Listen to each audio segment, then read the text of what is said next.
Joining us now is our state senator and Senate Majority Leader, Mike Shirkey. Hi, Mike. You know, the 5-second rule has a specific meaning in our household. I don't know about Mine yours. too. Yeah. Yeah. I'm not sure how they're going to apply it at Vista Grand Villa, but You dropped the high dog. You got 5 you seconds. got 5 seconds yeah. to do it. You that's right. Well, the Senate, you're in recess right now, summer Correct. recess. Correct. But before you broke, you got the budget done, and it sounds like a bipartisan effort between Democrats and Republicans. What, when you look at the budget, what are some of the things that you're happy with what you were able to accomplish? I'm very delighted with some of the education stuff that we put in the budget. I am exceedingly happy that we put a high priority into pre-funding or funding unfunded liabilities like pensions and so forth. Mm-hmm. That's like a tax that's like a tax savings forever. You know, when we do that, we put almost $1 billion in there. There's a lot of projects that did not get in there because we were trying to be focused and disciplined about things that don't add ongoing expenses and have a measurable return. Is it possible there'll be more supplementals when you guys come back? I think there'll be one more supplemental before the election, and then all bets are off post-election. The results of the election will have a lot to do with what our agenda will be after the election. Yeah. You know, play some scenarios, for instance. I mean, some of these are not very likely and some of them are possible, but if the House and Senate, the majority's flipped, I don't think it's going to happen. I'm very sure it's not going to happen, but just in case just for sake of conversation. Then the governor won. She would likely have no interest in doing anything because you're going to have a favorable legislature, just 3 weeks later, or 4 weeks later. Right. So that would be an example of a scenario. If the governor lost and we retained majorities, Oh my. we may not be interested in doing much either. Yeah, so there's so much, really depends on what happens to the election. Even though nothing changes with the election in terms of the makeup of the legislature, it's still the Republican majority for both House and Senate, still the Democratic governor. It's still loggerheads potential. Yeah, All yeah, right. yeah. I do think they will likely have a supplemental little. Former President Trump is in every conversation about any election at any level in 2022, and including Michigan, obviously. His favored candidate, Tudor Dixon, won the Republican primary. And the effect of the former president on local county politics last week was apparent in a couple of counties, Macomb and Hillsdale, where local party leadership not recognizing current duly elected precinct delegates, including you. Yeah. Yes. Yeah. So what happened last week? Disavowed was the word that we were, whatever. So the Republican Party in Hillsdale County, they tried to keep roughly 70 delegates out of the party meeting. Were you down there last week? I was not down there, on purpose. Because you weren't going to be allowed in. Well, that plus, I just simply don't want to be associated with those hooligans. They're so far out of bounds on things. They are so anti-Republican and anti-democracy in the way they're acting. Frankly, Republicans, Democrats across the board should be embarrassed and angry by how these small groups are behaving, and they're basically a bunch of bullies. So this faction, which has hijacked in some cases, people have called it that, in the Free Press or Detroit News, I call it that. hijacked. Mhm. Yeah, David Dulio, a political science professor at Oakland University, said this is the battle for the soul of the Republican Party. Mhm. Does the Republican Party, is this the fracture that's going to destroy the Republican Party? No, I won't destroy it, but it has to go through, the old saying, the ball has to hit bottom before it can bounce. Mm-hmm. This is a good example. There was I think about a third of I call them the extreme right candidates in the primary won. 2/3 didn't, and that's I said that on this show. I said the way to overcome this is we just have to win in the primaries. And we didn't win them all, but it's a cycle that we have to go through, and it's all related to the uncertainty that was cast in this country, starting with the election, and then exacerbated by COVID. And frankly, the only two people I can really say I trust a lot is maybe you and me, and everybody else I'm not so sure. Democrats were hoping that Trump-backed candidates would win in the primary. Of course. Hoping that they would have they would fail in the general election, to the point of supporting Peter Meyer's opponent in the House race in Grand Rapids, which he lost because, in part, the Democrats funded advertising campaign against Peter Meyer. Yep, no question about it. To the tune of millions of dollars, not just a few pennies, but millions of dollars. Well, I think it was 700,000. I think they put $2 million in. Oh. That's what I was told anyway. So I could be wrong, but Hmm. I think it was $2 million for an advertising campaign. So, but One of the it's significant regardless. the budget. One more thing about the budget. Yeah. Because one of the things that Jackson College was pushing for, the ability to have a bachelor's of science in nursing degree, that you approved. Yeah. Yes. So JC is going to be able to offer 4-year Yep. nursing. Yep, and it was a fantastic, that was, in my mind, one of the most fantastic examples of various interest groups on opposing sides actually getting together and compromising and something that can work for all. Mm-hmm. It was a long time coming. Dan, if you're watching, I put everything I had into it all the way to the end, and and not every community college is going to want to do that, Well, they got to partner with a 4-year. That's, I guess, Right. what allowed the. But the declining enrollment with many of the 4-year universities and all the other turmoil that's going on, I think they recognized also that they got to be better playmates in the sandbox.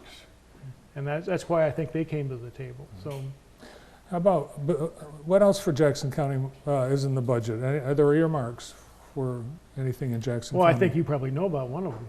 I think I do, but Yeah. are you going to announce it? Well, I'm waiting for Steve to. Well, now you have to say it. No, I don't have to say anything. Steve could be many, many people. Now we were able to identify some sources of funding that could be used for something like, accelerating and bringing back the Michigan Theater into its luster, and I was happy to do so. I'm not a big, special projects guy. You look back in my 12 years, there's not very many that I've, Andy's Angels was one, and then the Michigan Theater was another. But There were a number of signature campaigns, petitions. I think there's a couple right now that are being reviewed to see if there's enough actual legitimate signatures. One is Let My Kids Learn, which would it's provide a voucher. It's like a voucher. it's similar, but it's not funded with taxpayer money. It's funded with private money. You do get a tax credit for it, but it's not funded directly from taxpayer money. And I think it's something that's vitally important, particularly for those families who can't afford to evaluate other options besides whatever their public school happens to be.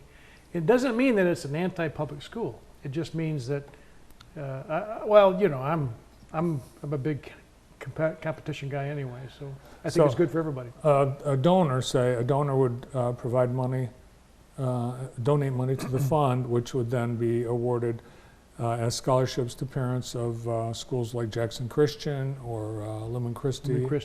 And then, or non-religious. Or Calvin College. Right. Or non-religious schools as well. Okay. Yep. So, like Albion. Mm-hmm. So the potential for the legislature is to actually take that petition, drive that ballot proposal, and pass it, and bypass the voters in November. Well, we've basically already done so, but not officially, because both chambers have passed bills that basically do the same thing. But as you know, what needs to happen is the Secretary of State needs to quit being the roadblock and make a decision on whether or not those signatures are good or not. And then if they are, it gets presented to the legislature, and then you are 100% correct. The legislature can actually enact it. And it'll be the most obvious political move of a long list of obvious political moves in this last 4 years. If the Secretary of State rope-a-dopes the evaluation of these signatures and doesn't do it until next year, for instance.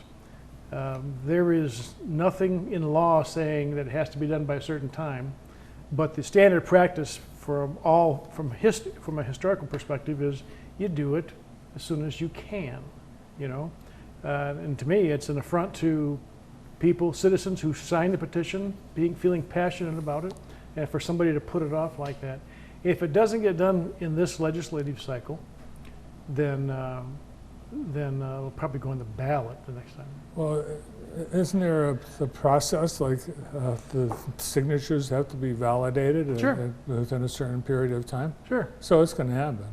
It's going to happen, but there's not a finite date of terms of time in which it can do. So you could fabricate a bunch of excuses of why it wouldn't happen in this legislative session, but you'd have to work really hard to do that.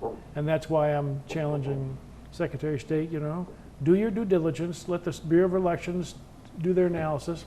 There was way more than the minimum number of signatures turned in. And unless they find an extraordinary amount of statistical errors, it should pass. It should be sent. And what about the other petition drive on abortion, which would make the law in Michigan, it would define it once and for all that abortion would be illegal in the state of Michigan. It would be legal. Legal in the state of Michigan. It would be legal in the state of Michigan. Yeah.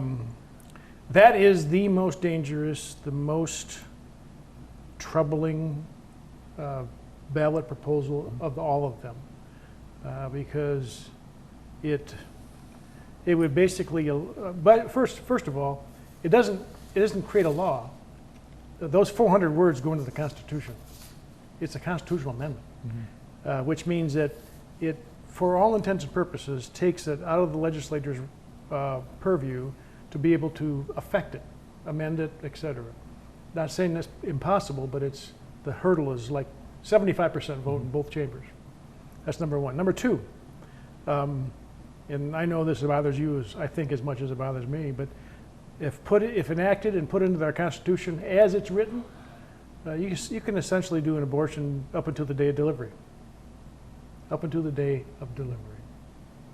And then the second level, which I think both are equally troubling to me, is that it essentially takes away the ability of the legislature to impose parental consent laws, so that if you have a daughter who wants to explore hormone therapy and convert from a girl to a boy, there will be no requirement for the parent, for whomever they've approached, to report that to the parents before such activity can occur.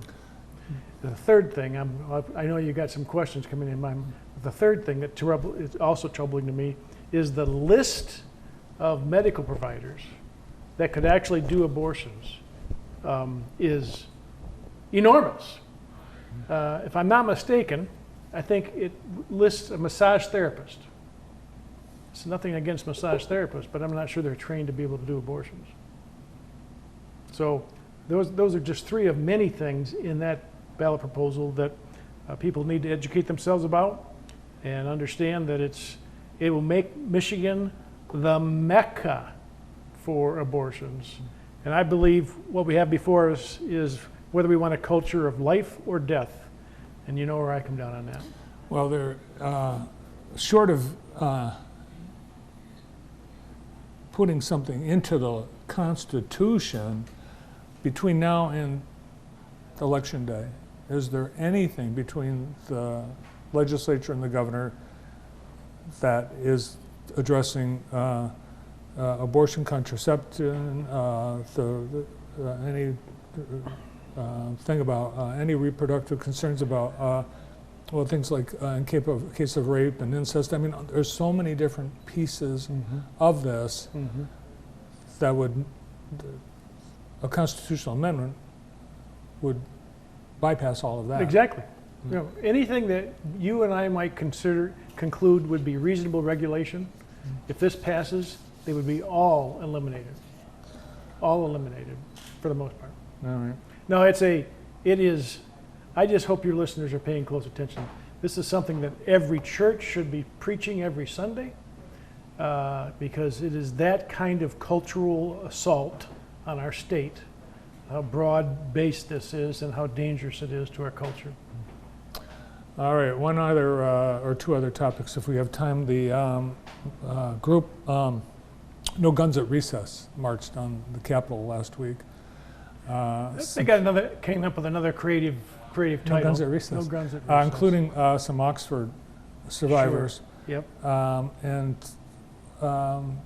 one survivor, according to news reports, personally criticized you for continually blocking gun legislation. She was actually in my office a couple of months ago or so. Very, very passionate, very smart and educated. A young lady who was obviously affected, dramatically by what happened at Oxford. But she's not wrong. The bills that are being contemplated right now are in the committee that I chair. We'll likely have a committee hearing, but equally likely we won't be moving on it. No votes. I thought you said you were going to. No, I didn't say a vote. I said a hearing. Hearing. You never heard me say vote. No. Never heard me say vote. A hearing, but no vote. You can go back in the archives here because we talked about this a couple times here. Right. Yeah. So the red flag, we'll hear about it. We'll have a hearing. Right. But what we're doing in that hearing is that we'll find out that there's no data to suggest that these kinds of things actually move the needle on anything other than restrict other people's rights. So All right. looks like we're getting the hook. Yes, we're out of time. Okay. Thanks for coming in. All right. Thank you, Bart. Our state senator and Senate Majority Leader, Mike Shirkey.